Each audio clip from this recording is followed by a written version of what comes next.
Alright, good day, welcome back to us, the Ortho Bros. Today I'm joined by my brother Leontius. He isn't on video, but he will be just in audio, so I'll be calling him Leon throughout. So recently in Victoria there was the March for Life. Oh, sorry, March for Babies, which is a distinct thing to the March for Life.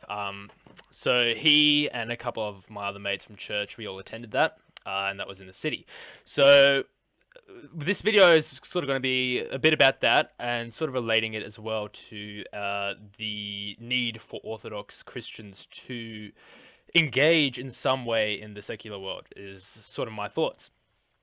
So I wanted to start off actually on that point about engagement of Orthodox Christians in a secular world. So I think it is very much the case. So for instance, while we were at that march, I think, and Leon, you can sort of testify to this if you will, Yeah, that people didn't really, there were not many Orthodox Christians there, and people were sort of quite confused at our presence. I don't know, like, did you have any conversations with people while I sort of wasn't looking about Orthodoxy at all? not really.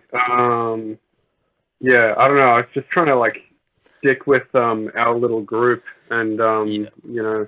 but like oftentimes like people will come up to us, like especially like with that stick with the cross and the Mother of God icon. Yeah. So I remember. we were processing around. Yeah, exactly. Leon had made a sort of stick that had a cross on the top and a icon of the Mother of God and Christ, so the classic icon. But yeah, continue on just for when context. Yeah, when I brought that to the vaccine mandatory vaccine protest, like I would always get like Catholics, like mostly like middle-aged women coming up to me being like, "Good on you," like and sometimes there would be other like mostly Greeks who would come up and be like, "Yo, what's up?" But Hmm. uh, Sort of continuing on for this specific march, did you have any sort of other things that you wanted to chat about there? In terms of uh your bringing that Orthodox things out into the march. So, or the interact, how many Orthodox, how much of an Orthodox presence do you think there was in your estimation? I have an estimation myself, but I'm curious what your yeah, estimation I is. mean there was a fair few of us, Yep, but yeah, I don't, because like we I'd, were pretty divided as well. I'd say it's Like, probably about 20. yeah, we made up a decent chunk for the amount of people that were there, but Oh because of well, like for the amount of people there, in my opinion, I think there'd probably be in the thousands. So well, that'd be less than. yeah, around 1,000. Yeah, Um, so I guess but it's not a horribly small, but not very large either. Like there was a relatively sizable minority, if you will. Like what? It's yeah, like about five and percent, isn't it? yeah, and your Oh estimate no, of 20, two like percent. there's also like there would probably be like a decent number of like Greeks and other ethnicities and Yeah, yeah. who probably didn't even know we were there. Like Hmm. another point is like we were completely unorganized. Like Yeah, the Greek bishop was there. He didn't really. He was kind of just there. He didn't yeah. It really didn't say engage much. anything. And also like the Greeks were there. We were there. Some Russians were there. So a pretty mixed bag, and none of us were knew the others were there, or like whether we should stick together or do something orthodox. Like the Catholics, by contrast, were very organized. They had their Yeah, I think that's a flag at the good point. sacred, you know. Yeah, they had like all their Um, banners, their flags. They were in their massive group. I think they had quite a large presence there, and that was an obvious presence. Which I think did yeah, contrast a bit with the Orthodox side. So I think yeah, that's an important one that I wanted to hit on is the lack of organization, sort of across jurisdictions, but even within jurisdictions. I think so. Part of what I want to address in this video is I think that it's important to get more of an Orthodox presence in the sort of secular realm. Part of that mm, is going to be organizational. Really, yeah, everyone needs to know what everyone else is doing, in my opinion. But mm, Yeah, so you hit on a good point there.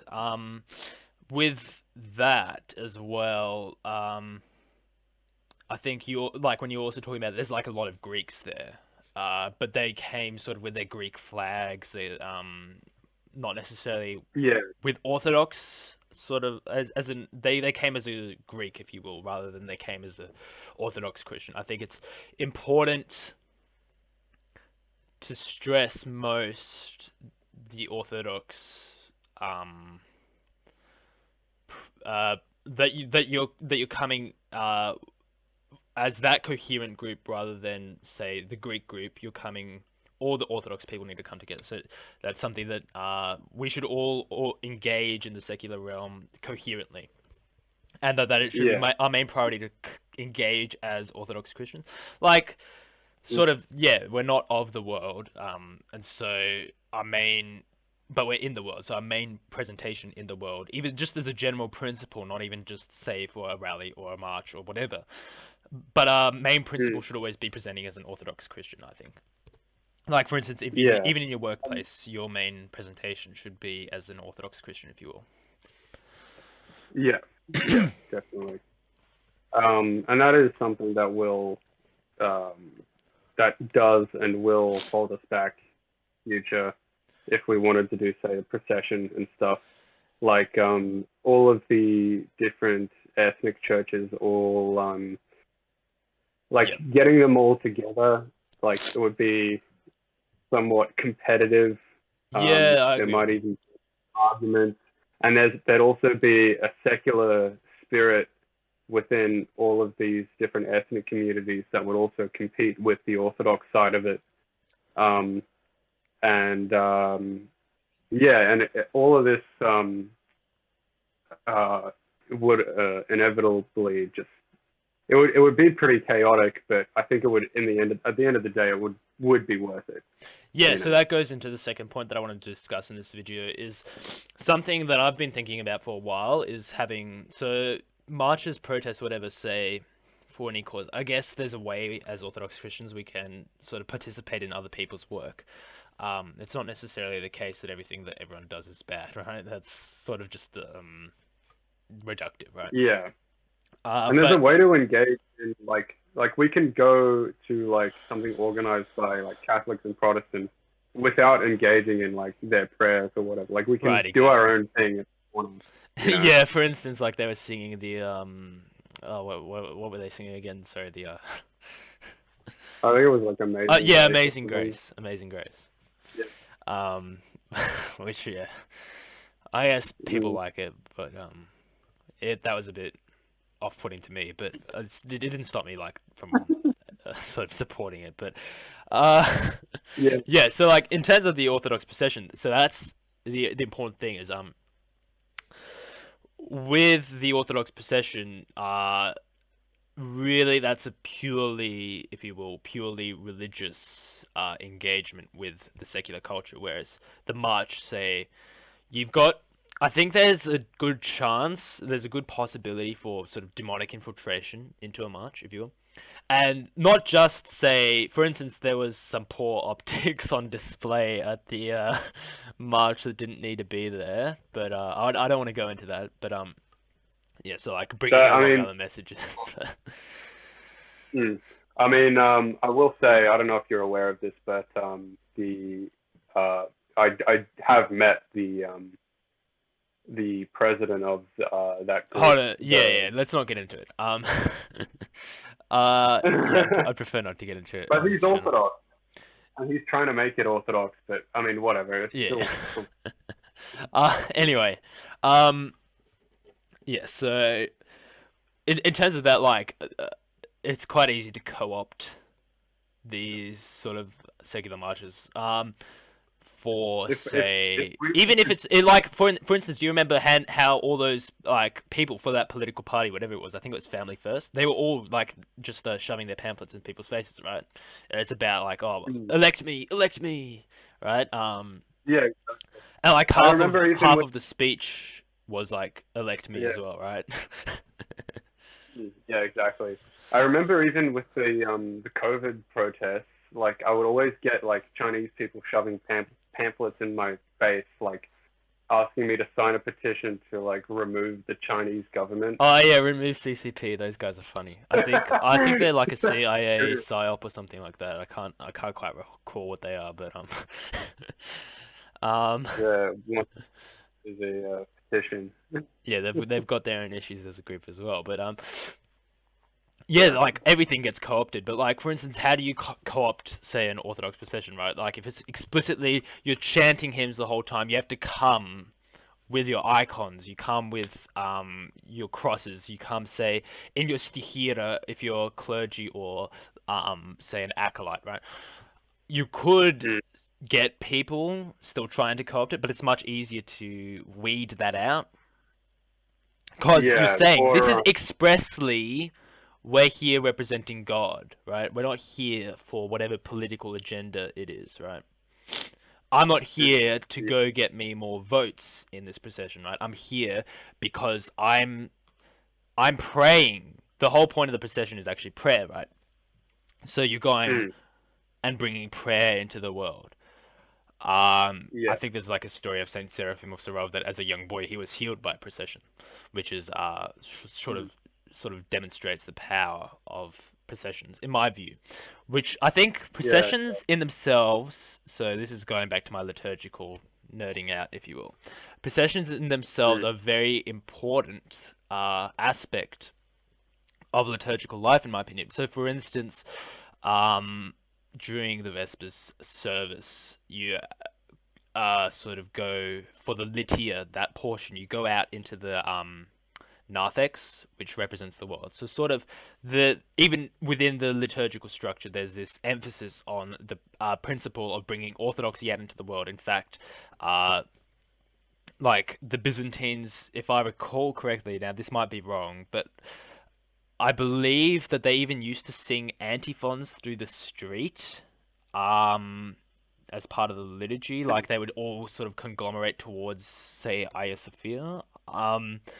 That could be right. incorrect. This is just something that I remember hearing. I don't know if it's necessarily true, but if it is, it sort of supports my case. But I know for sure that on the triumph of orthodoxy, the feast, the triumph of orthodoxy, which is a celebration of the Seventh Ecumenical Council against the iconoclasts.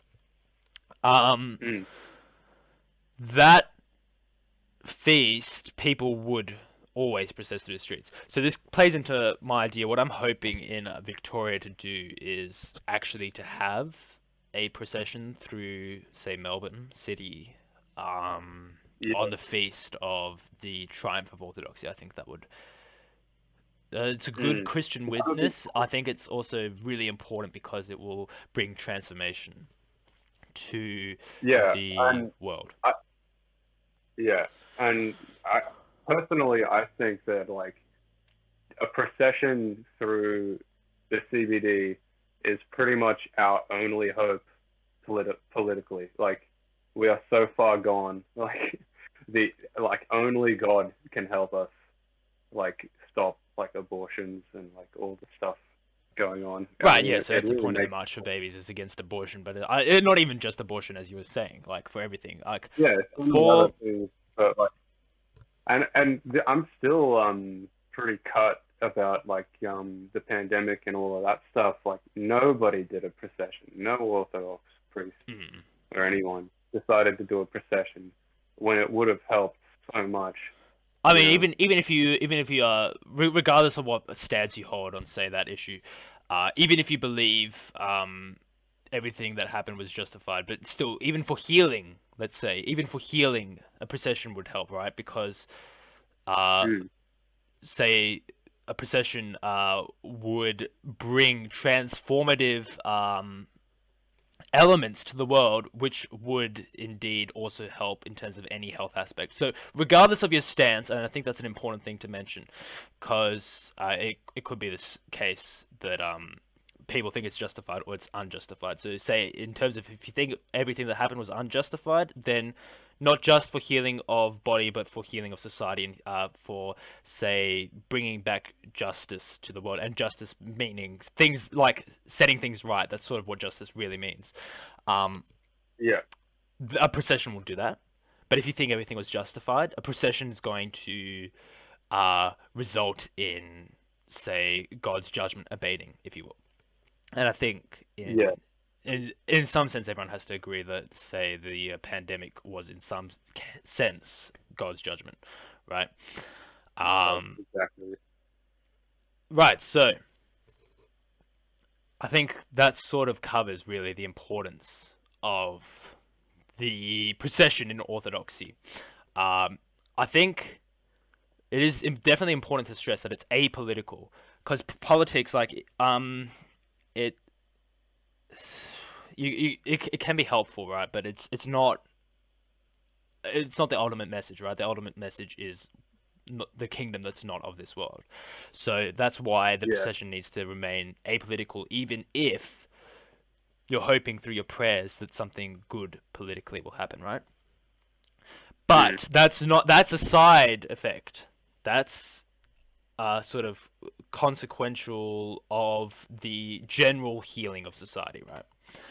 Now, whatever form you believe the healing of society is going to take, your prayer in the procession is the main way, I believe, that is sort of a good way to get that change happening, right? And not just that, Yeah. but setting all injustices back to being a just state. However you Mm. believe, like, so this is very general. The Because the procession is, it's for church and the world, right? Because you're going out into the world, you're bringing the gospel into the world. Like, it's the whole principle of not letting your light shine, not burying it under a basket, right? Sort of setting it on a hill. All those Mm. principles that are talked about in the gospel. Um, yeah, so I think, yeah, that sort of really covers all that point about the Orthodox procession that I wanted to mention. So, like I said, God willing, maybe we might have one in Melbourne on the Mm. Triumph of Orthodoxy is my hope. We'll see what It would have happens. to be pretty organized. Yeah, so that's something But that I'm yeah. hoping to organize. Now, so the March Mm. of Babies, let's just quickly talk about it, since that was about part of what this video is about. So, Leon, why don't you explain a little bit to us about what the March for Babies is? Uh, yeah, it was just a march against abortion. Yep. I don't really know too much about the organizers, or how like hardline the stance is, but it seems pretty really good. Yeah. The speakers were really good. I really liked the speakers. Mm. And it was fairly small for a protest. Um, lots and lots of religious tones. It wasn't very secular, which is good. But Yeah, and like the it speakers was were quoting, I mean, like, it's Roman Catholic bishops or whatever, but the speakers were quoting, say, yeah. statements by actual religious leaders, right? Even if they're Mm. not Orthodox leaders, it's still. But even then, the speakers, for instance, personally thanked Archbishop. Sorry, I'm not sure if it's Archbishop. I think it's just Bishop Kyriakos, which is the Greek bishop who came along. So, for instance, I think there was Mm. quite a lot of religious undertones, and I'm not saying this in an ecumenist way, right? I think Yeah. it's good regardless of, even if it would be better, right? It would be better if it was Orthodox religious undertones, let's say, or even overtones, Yeah. whatever. But the fact that there was this very religious aspect to it, I think was quite good. Mm. I think that's always going to be better than, say, purely uh, politics. Say, like, because in the case of this pure politics, and even when there was this religious undertones, there's a lot of that. Please vote for my party. Oh, please, right? Like, there's a lot of stuff Mm. about that. But if it's purely secular, if you will, that I think comes through much more, uh, rather than the more important thing of emphasizing sort of Christ's will for societies, Christ's will for us. I don't know if you have anything to Mm. comment on that. Yeah. Yeah. Because I mean, when protests are secular, they are definitely not as held back. They are a lot more fiery. Mm. People, it's definitely a lot more aggression. And yeah, I don't know, like it it definitely seemed like because like I have a lot of aggression around the issue of abortion, and like Yeah. uh, this might sound cringe, but I do feel like the having all of these different faiths converging and kind of like holding you back from like yelling at me, because like there were a lot of counter protesters who were like really vile. I want to get back to that And later. I want to get back to that later. So hold that thought, uh, because I want to just very briefly talk about some of the rhetoric we encountered. Um, mm, and then we'll get back to sort of our relation to the protest itself and the counter protest. So in terms of the rhetoric, I found some strange things. Perhaps you quickly think on some things that you thought were strange in terms of some rhetoric that we encountered. But so if you remember, there was that lady who was at the tram station or something like that, yelling at us across like the barrier. Do you remember that one? Sort of like, yeah, yeah, my doctors in America, right, are afraid to treat people. Um, yeah, I that one don't really even know struck me. what she was. That's such a. I think that's a really popular argument, but I think it's a very, very. It's laden with issues, Do you right? know what? Because Yeah. if say that why are they afraid to treat people, right? Because they might induce, let's say, they might induce a miscarriage or an abortion or whatever, right? But that's sort of that's like a. Even if Roe v. Wait, Wade wasn't in force, if Roe v. Wade wasn't in force, then should the doctor still not just like that? That would be misconduct on his part, surely, right? If he was doing something the lady didn't wish for, say, an abortion to happen, and mm. like even just speaking on Do, purely secular terms, if you could will. you quickly explain what? Because I don't know what she was talking about. So she Like was what? saying, so because Roe v. Wade in America is repealed or whatever, I'm not quite 100% sure on the exact details, but in Yeah. certain states abortions are legal now, right?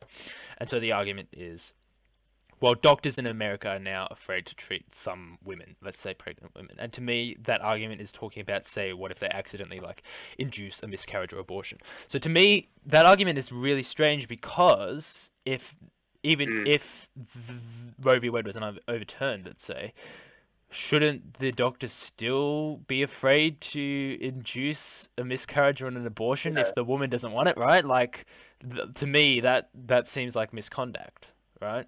Even if you're pro-abortion, let's say, to me, Mm. you shouldn't, as a doctor, like you take the Hippocratic oath or whatever, means nothing to them, Yeah. but um if All you of the take that counter oath arguments. and you still like say whatever abortion is healthcare, let's say, but like if Yeah. you do that to someone and they don't want it, surely still like on their own terms, surely that should be the doctor should still be afraid to do that, right? That's misconduct to me. Yeah.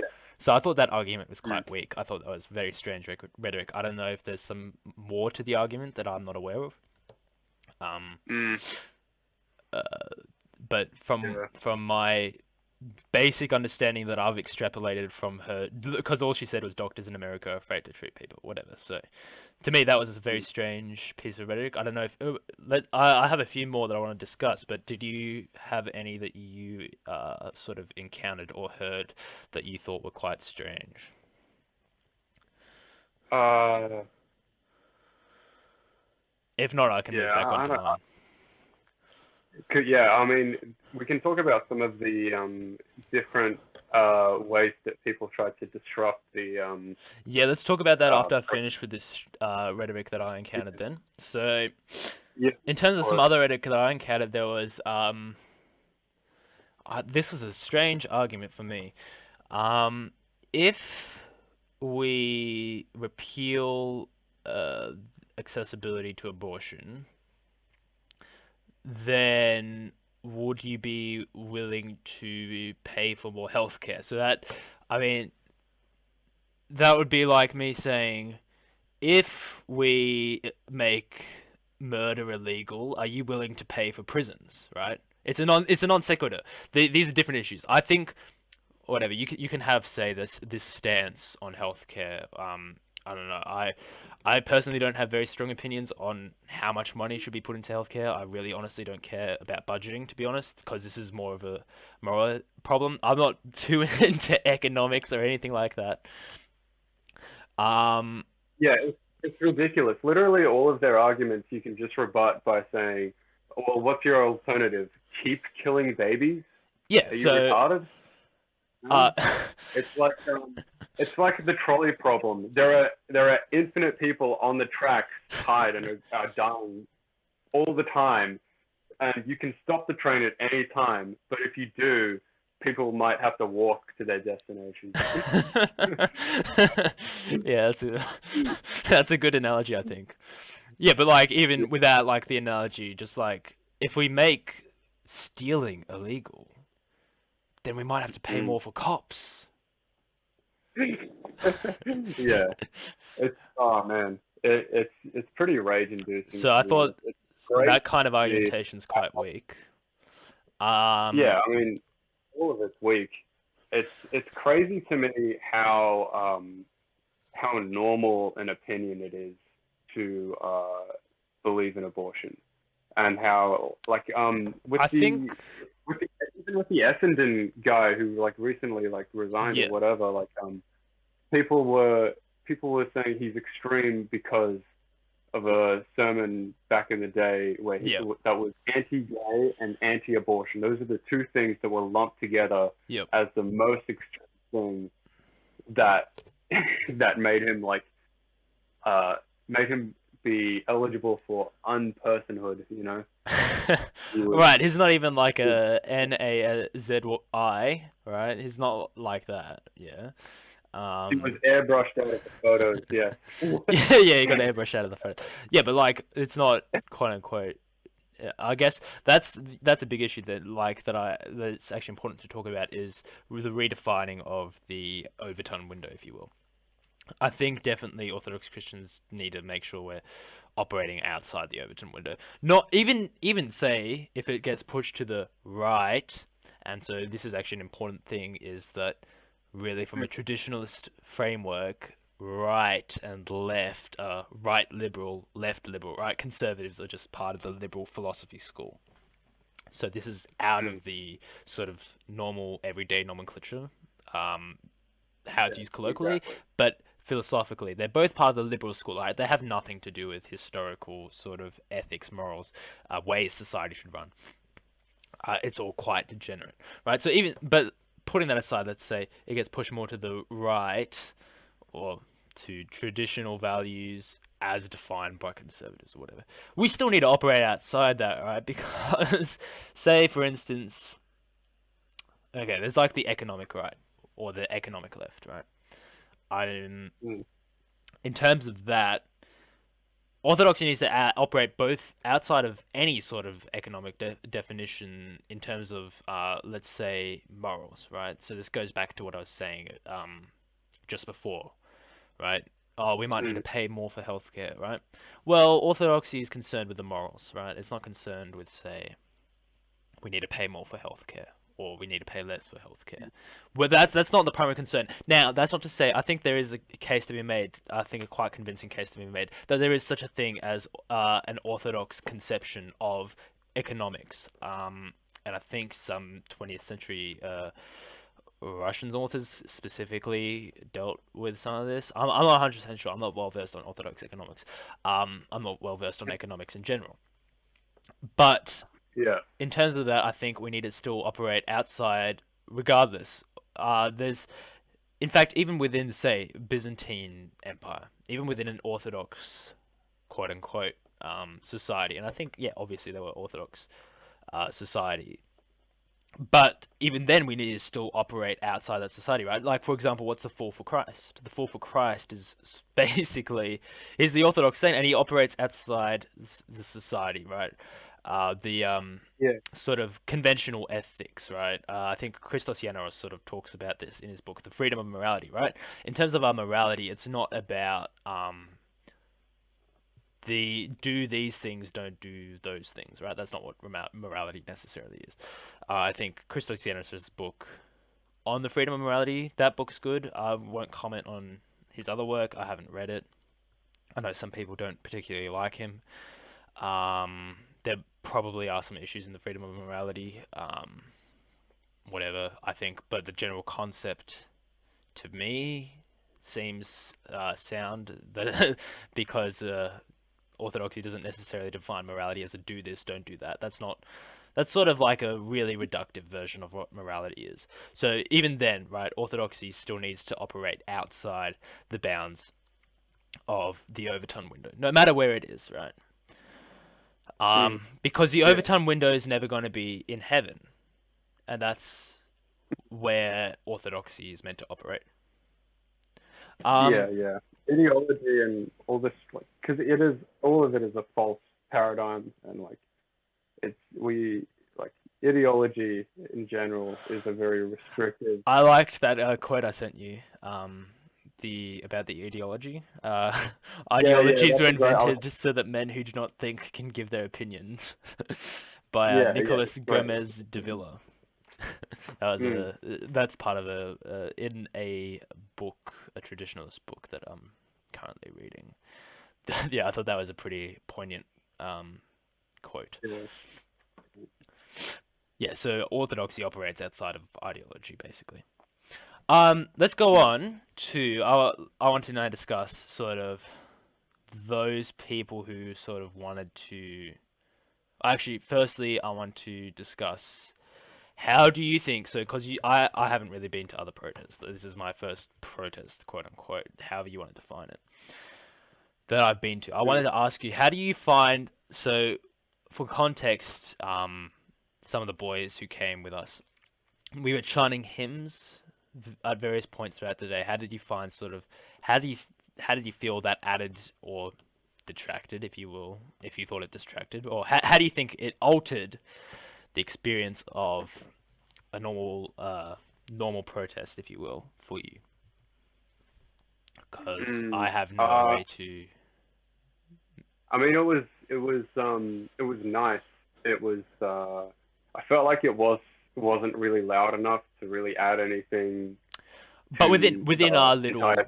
within our little sort of area, how did it sort of in terms of your soul? How did your like did it change the way your disposition was personally throughout?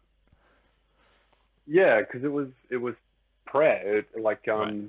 you're inciting God to help society, Mm. basically. Even if it's with a yeah, it's the Mother of God has helped like all of us out throughout history Yep. and saved armies, empires countless times. Um, it was a great thing to chant Agni Pathani in Yes. English. And we also sung Save, O Lord, Thy People, the Shepherd of the Cross, which I think is an important one to chant as well, because that's one that's often chanted sort of during processions. And also, of Mm. course, the cross, that in that Tryptych, we're praying for the victory of the Orthodox Christians, and the cross Mm. being a very Yeah. integral thing. So I think, yeah. So just as Mm. I don't know, with like other protests, do you feel sort of any restlessness, if you will, or anything like that? Um, well, I will tell you one experience I had. Like the first time I went to one of the lockdown protests, and I think I brought that cross with the Mother of God icon for the first time. It was the first time getting to a protest that wasn't immediately shut down by cops, and like I was just like walking through the crowd holding that up, and like Mm. I pretty much like I welled up with tears almost, like just uh, you know feeling for the whole situation that was going on, and yeah, I don't know, like I really did feel like uh, God's mercy was uh, coming down on the whole thing, you know. So you find incorporating sort of prayers definitely changes your outlook. Absolutely, yeah, No, which and goes like back to our whole point of it processions. and yeah, and I think it it like in some mystical way it just gets rid of all like bull crap that can interfere with what you're like there to do. Yep. You know, like Yep. we were talking before about bad optics, infiltration. You know, people shoehorning in whatever else. You know, people on the sidelines abusing us. You know, prayer really frees you from all of that. Yep, definitely. We'll Yeah. take a quick break, and we'll finish discussing. Alright, we're back. So we're now moving on. Let's talk about encounters with those people who infiltrated the protest. So, Leon, why don't you begin and give a brief explanation of what happened? Yeah. So the first thing that happened was once our march was done, we went to this little stage thing. And people started getting up and doing like speeches, I'll just make a and quick interjection that the police had already directed us away to a area that was different to where we did originally intended to go because the counter protesters were already at sort of Parliament House, which is where we originally were going to go. But so we ended up in the Treasury Gardens. Yep. So continuing yeah, on. the police do a great job of separating people usually. Yeah. But yeah, we did get infiltrated after that though. There was this. I took a photo of her. She looked exactly like the type of person who would do this. She ran up on the stage and stole the mic and started screaming nonsense. I didn't really understand what Yeah, she I was couldn't trying to understand say. it either. Generally pretty hard when that happens. But yeah, that happened. She was escorted away. Uh, she wasn't like arrested or anything. Like the cops just pulled her away and told her to go away. Basically, that's all that happened to her. And there So was a couple of others as well, if you remember them. yeah, there was what else happened? There was this a few people within the crowd started doing some different things. One person there was like two or three chicks. They put on like devil horns, like Yep. Halloween devil horns, Yeah, pretty and memey. they started crying like babies. Yeah. Yeah, Which I thought, was yeah, was pretty very demonic demonic. Yeah. and disturbing. But yeah, yeah, it was crazy.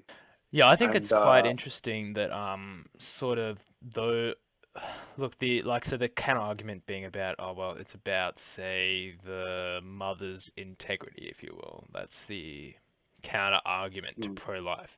Yet these people who infiltrated the protest and sort of who were the counter protesters, if you will, what they instead focused on was making fun of like the suffering of babies being ripped apart, right? To me, yeah, if even if you're pro-choice, quote unquote, right, that should be really disturbing to you as well, right? That's like, even I assume the majority of pro-choice people would not yeah. I mean, celebrate, right, or mock the suffering of babies. mm, I do understand why they did that though. Like, Yeah, it was to personally, trigger us, like quote unquote. yeah, because when you're coming from outside, like most people don't see pro-life the pro-life movement as a secular movement. It is primarily like religious, is what people think, and they people the secular world sees the movement as like precious and stupid and I guess fundamentalist in a way, and so that is their go-to method of mocking us. Right, but like, And why? Sure, put on like the demon horns. I can understand that, but why make fun of like the suffering of children? Yeah, That's to like a trigger step us. too far, right? Like, but surely it should also quote unquote It's trigger other really, people. really messed up. Mm. So that actually plays But in yeah, nicely to the discussion of like if you wanted to go into this, not now, but like I mean, mm, it's in like viewers if they wanted to go into this personally, like investigating how exactly the abortion industry operates, right? Because the abortion mm, industry is quite messed up, and I'm sure yeah, that there's many good videos out there on this, or many good essays, or whatever. But mm, yeah, so I think a lot of pro-choice people would at least soften their support for that stance if they understood, let's say, how the abortion industry operated, right? mm. Yeah, yeah, and one of the speakers even gave a very like graphic, detailed description of Right, because she got an what abortion, what she went through. Yeah, yeah, and she she got an was abortion and very, then very, dedicated her life. yeah, exactly. She was quite Um, yeah, distraught about that and mm. was trying to repent, let's But say. yeah, yeah, exactly. Um, which is great. Now, this brings me on to the Um, topic of, unless you've got anything else to add. no, not really. Right, yep. So this brings me on to the topic of how should we treat those who, let's say, in this specific instance, it's like a counter protest. But even then, even if it's not Orthodox Christians doing a protest, right?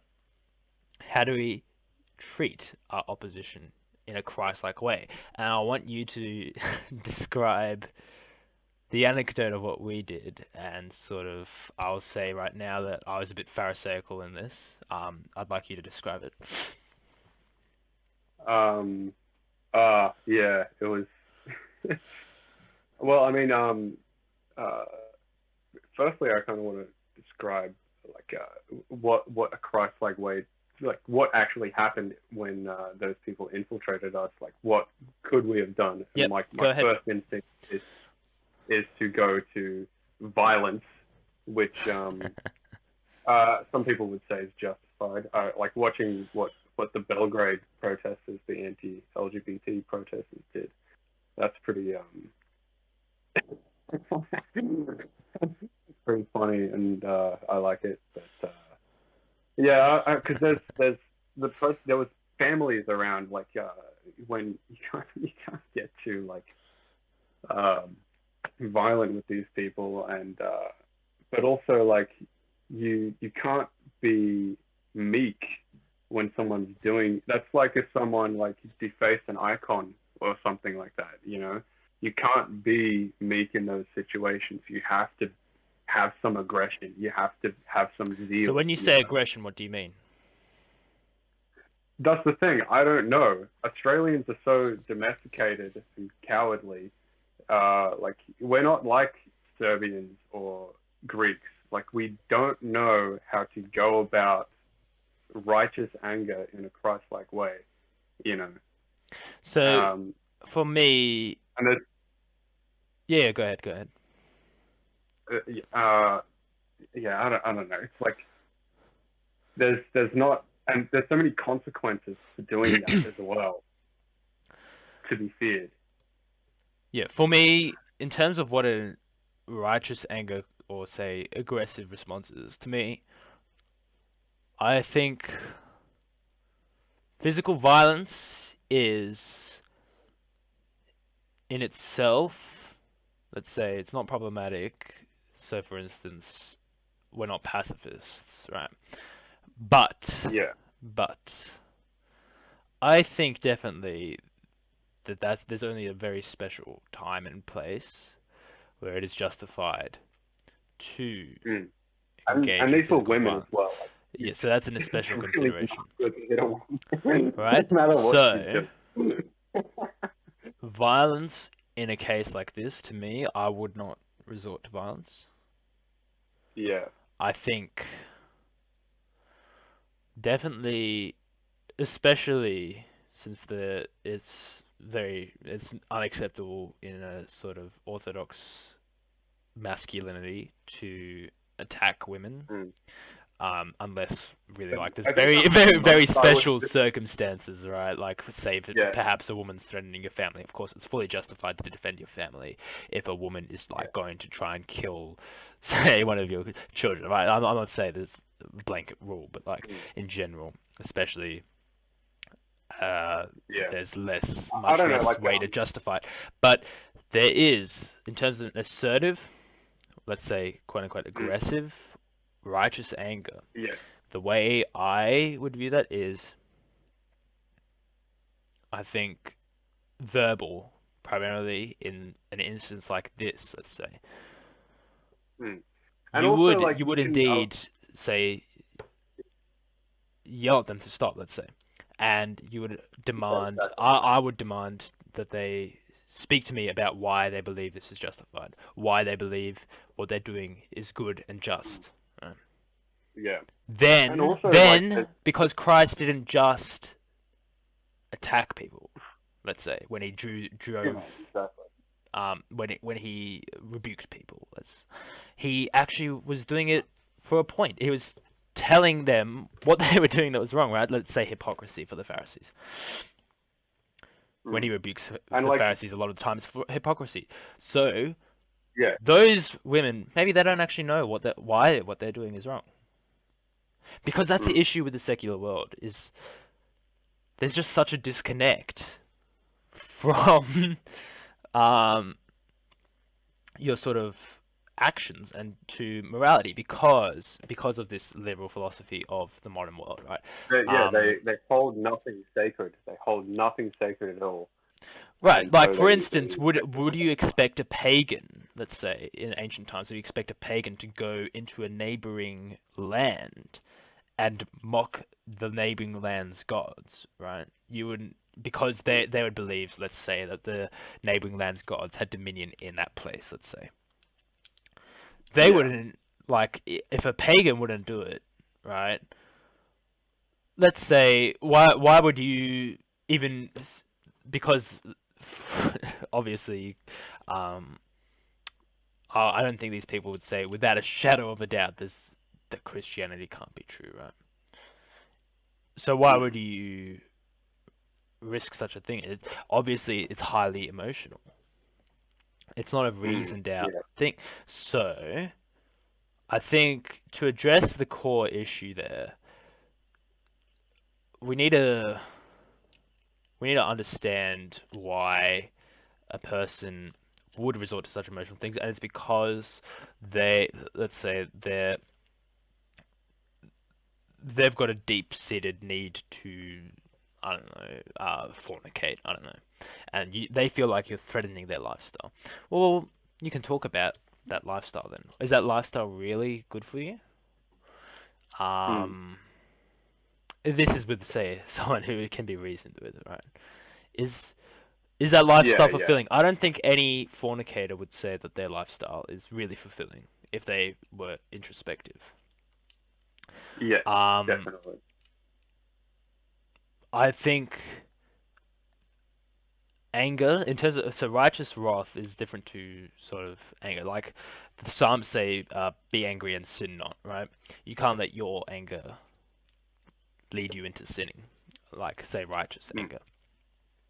And with So that example as well, like with those girls and their devil horns, like there is you can be aggressively physical without hurting people as well. Like you can sure, like I was thinking like you could when that happened, if it happened next to you, you could like take their horns off, throw it away, definitely, yeah. I don't think there'd pick be an them issue with up, that. and, Right? like, If someone know. went to try and deface an icon, you grab their hand, you restrain them from doing it. Yeah, You exactly. remove any offending blasphemies, right? That's not an issue. Exactly. Yeah. And then, let's say the person comes out. I think, really, I would have liked to talk to those people. If you could Yeah. somehow find a way to talk to such people, I think it would be good. I think it would be productive if you engage in a loving manner. Now, Yeah. this is where we get into the territory of people who say stuff like, "Oh well, Saint Nicholas, he slapped Arius," right? Yeah. Which I think is that's a very reductive argument for why you, as someone who most likely is far more sinful than Saint Nicholas, would Mm. be And justified that was after in hitting people. hours and hours and hours of debate with Arius, and he Yeah, still he wouldn't didn't just repent. like slap Arius straight away, right? Even with the example of Christ Driving the money weaving a changers. whip. Yeah, yeah. Like he initially saw it, he went away, then made the whip, came back, and he didn't even hit anyone with it. I don't think he just flailed it around and I think it flipped just says that he tables. drove them out of the temple. Yeah, But I think yeah, that's something that we have to think about in terms of like say morality, right? It's not a checklist of what's I did this good thing, I didn't do that bad thing. It's really yeah, it's about Christ like love. It's about love just in general, right? Now I mm, agree that there can be ways in which say violence is loving, right? Self defense, defending your family. Like he who lays down his life for his brother is to be praised, mm, right? He is yeah, it's a Christ like thing to do, right? mm. Now we can't use that as Yeah. a Let's, self justification. We can't use it as a self justification to sort of do things that we want to do. yeah, yeah, And this plays a bit into the rest of say our story of what happened after the protest, if you can explain. yeah. Let's talk about that. Yeah. So we after the protest, we all went off to look for the counter protest, which had been kept at a very good distance by the police, Yeah. thankfully. Because it wasn't, by the way, it wasn't just the pro-life protest that was happening that day. For protests, I There was think. a I don't free know, whatever. Julian Assange protest. There was another one. I Well, think like like freedom of the sack Dan Andrews. Jack Um, Dan Andrews, the vaccine injuries thing like that, yeah, things like various that. various There was different like protests. three different um, right wing protests happening that Right day, wing. and there was probably 100 counter protesters. Yeah, there were not many counter protesters. Yeah, Something that they were struck me all with their speeches was the the people prevalence. giving the speeches. So this is, I think it was Socialist Alternative. The people giving the Yeah, speeches it was just like constant swearing. There was nothing actually of substance in the speech. It was like those effing right wingers want to take our freedom, and the effing we have to effing do like revolution, and effing Greens are like just capitalists in disguise. just incoherent Marx thought speeches and capitalism was a production. necessary phase of the revolutions. By the way, socialist alternative. I don't know if you Yeah, know that. Marx thought capitalism. Marx was allied to the Liberal Democrats. Yeah, capitalism is just liberalism. Capitalism's liberalism is a traditional list view, right? mm, Um, so I just find that funny as a side note, but yeah. So it was really just about derogative language toward other people. There wasn't actually anything of substance. I think the personal witness of that person, that lady who had the abortion and really was repentant of that, I thought that was much more powerful as a speech. It really conveyed a lot of information. It conveyed it was for yeah, the glory it of was God. great, Where so and it was a lot of uplifting, whereas the socialist mm, alternative ones were sort of right trying to just degrade people. There was I couldn't hear anything of substance in their speech, and I'm not just saying this because I disagree, let's say, with Marxism or with socialism, right?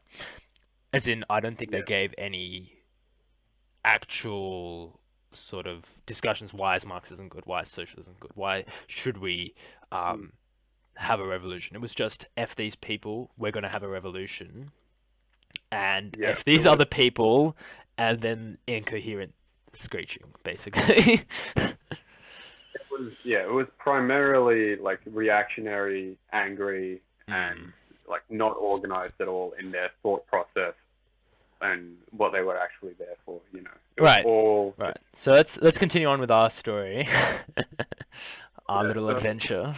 it's pretty funny actually. Like yeah, like I remember we were walking past like the police cavalry. They were on their horses. And you like stroll past in your cassock, holding like a cross and an icon, like, "Hey, how's it going?" But yeah, they didn't stop us, thankfully. I think if we like were waving like a Proud Boys flag or something, like they definitely would stop us, or Yeah. some other protest. Yeah.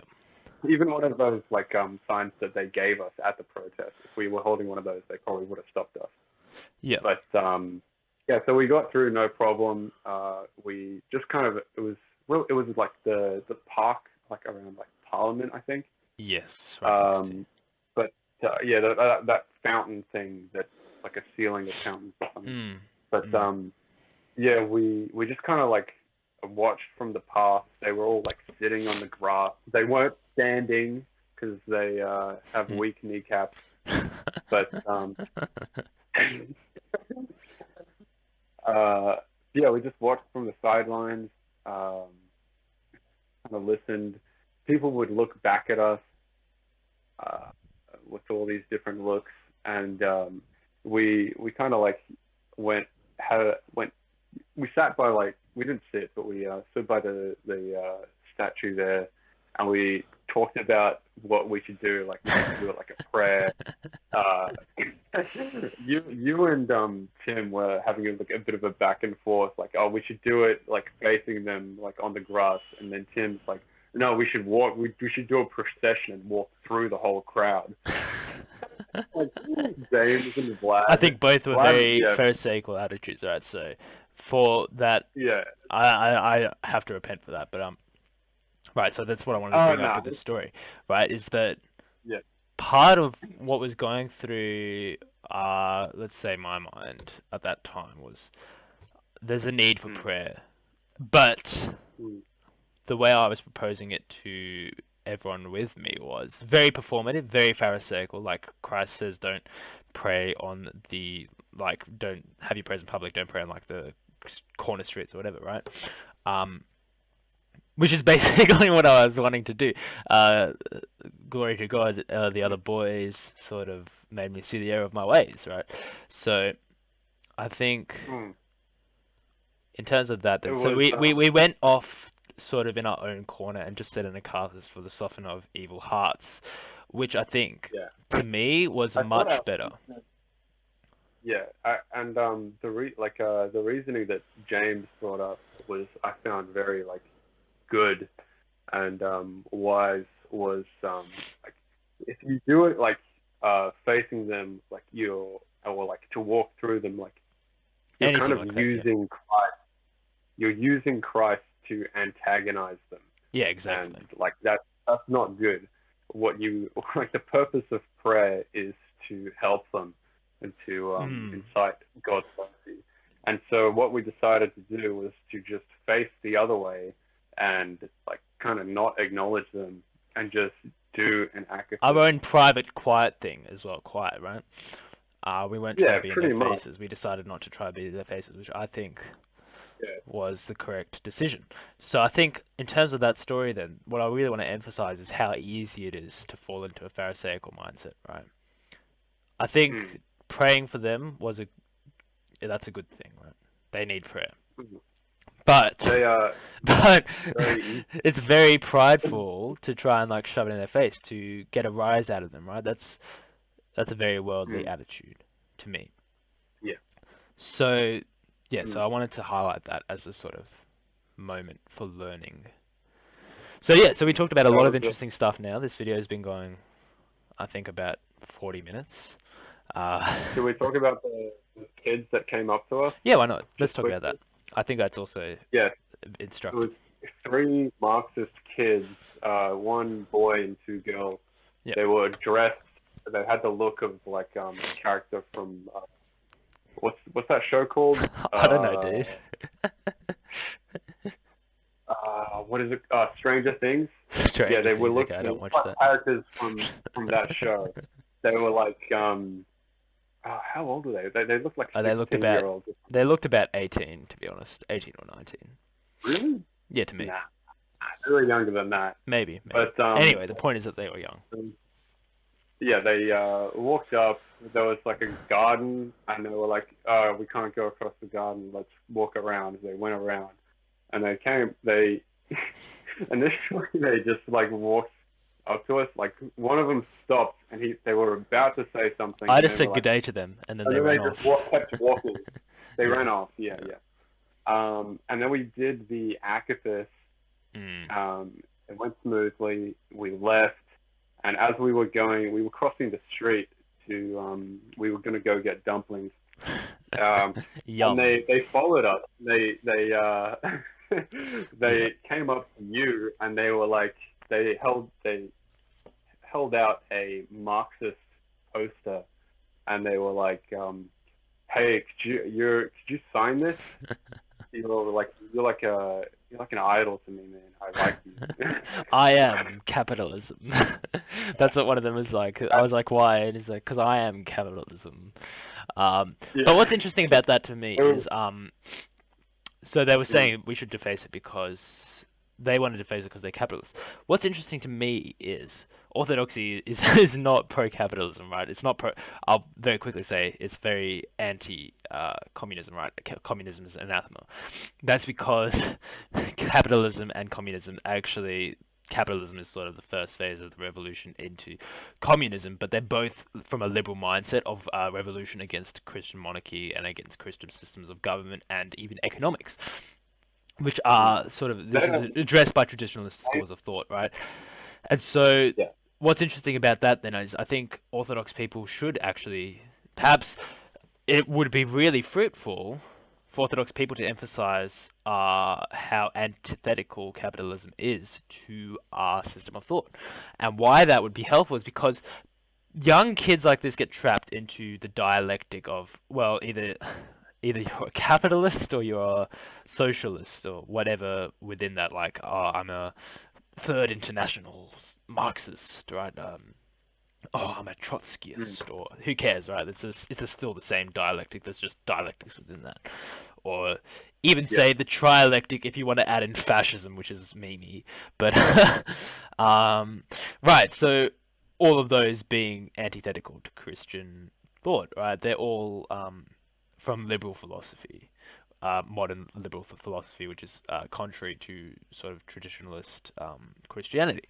Now, why that would be helpful is because if we actually provide a way out of the dialectic slash trialectic, if you want to say trialectic, um, is because then these kids they realize, well, communism actually kind of sucks, right? Like, there's a lot of, I'm sure that they'd even recognize themselves that there's a lot of issues within communism, mm, right? And so this is why you get, say, let's say, first international, second international, third international, whatever school. Well, I mean, even their socialist alternative, they call all the other socialists all sorts of names and bag them out, right? If we show really that the solution to all the issues in their system are found in orthodoxy, and that it's not capitalism, because there's a lot of issues with capitalism, right? yeah, Then, right, we've actually provided them really with the opportunity to come to Christ, because otherwise there's like this sort of stumbling block to coming to Christ. Let's say people might associate Christianity with capitalism, right? Even though it's not. Although, like, you mm, could argue, say, Protestantism could have quite the association with it because of the Protestant work ethic, right? Which Protestantism also comes from that liberal philosophy, but so that's sort of an aside. But right. So Orthodox Christianity addresses all the issues with the modern world, and that won't yeah. be found in It pretty much socialism. It won't be does, found in and capitalism. It won't be found in fascism. yeah, That's why we need to mm, engage with the secular world and have people yeah, realize this. because orthodoxy ultimately transcends all politics, Mm. and like it's like Well, there's all a politics very is real case where monarchy is sort of the ideal, yeah, pretty much in terms of on earth, form of government that we'd really support as Orthodox Christians, arguably. But, like, yeah, in general, even then we still transcend yeah, that and we exactly. It's Christianize the king, right? The king is sort of coronated and in his sort of coronation, and even in like when he attends a service, he goes in the altar, right, in the sanctuary, um, sort Yeah. of pointing to his Christian responsibilities, his Christian duties. It's not just the system, right? But yes, there's a very real sense we transcend monarchy as well. But Yeah. Exactly. Like, I mean, all politics is just men with swords trying to make things work, and all of their success depends on how close they cling to Christ. yeah, That's all exactly. it is. That's all it comes down to. Mm. Right. And Yeah. so, So like, all of these dialectics, this paradigm of politics, orthodoxy completely transcends that, and it just frees you up to like think like a normal person. yeah, And exactly. that's pretty what all of these kids are hungry for. Like even Mm. on the right side of the line, like you have these Well, yeah, kids there's a lot of nowadays. issues with the right wing because it's just Yeah, like liberalism. you got these kids who are like fans of like Andrew Tate or something like that. Like all Yeah, of these, Orthodox all of these. masculinity has a much more to offer than Andrew Tate does. Yeah, exactly. But like everyone is just like looking for like something to like make sense of themselves and the Mm. world, I guess and that's like why people like ultimately, Jordan Peterson rock up as well, even yeah, though exactly. Orthodoxy solves everything that he has got issues with personally and with his system. So Yeah, many people I'm like find more fulfillment in the Orthodoxy than population him. is looking for and clinging to whatever role models and gurus that they can get their hands on. Like, Mm. and even though like Andrew Tate or like Jordan Peterson, all these different people, like they get banned or they go out of fashion or something, but everyone is constantly like every like the Zoomers, Gen X, millennials, all Gen of us are Alpha? like looking for it and trying to cling to it Mm. as the powers that be to like rip them away, you know, Right, and and that's where the beauty yeah, of Orthodoxy comes in. Yeah, so I yeah, think that's a the pretty good. Orthodox is the only way out, Yeah, yeah, and it's exactly. the only full truth completion of all of those things. Right, yeah.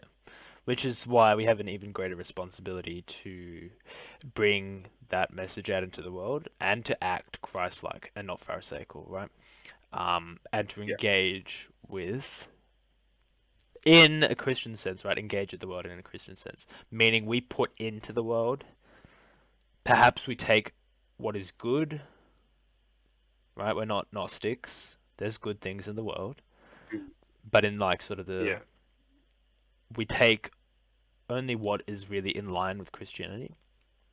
We give yeah, all our Christianity to the world, as in like not like sort of the secret rites of the Eucharist or whatever, right? What I mean being, right, our engagement with the world is when we put things into the world. Our engagement is fully as Orthodox Christians. It's not as I'm a Greek, I'm a Russian, or I'm a scientist, I'm a philosopher, or I'm an economist, or anything like that, right? It's I'm an Orthodox Christian. Now, yeah, so exactly. that's sort of the most succinct way to put everything we've been saying here today. Yep. So God willing, Mm.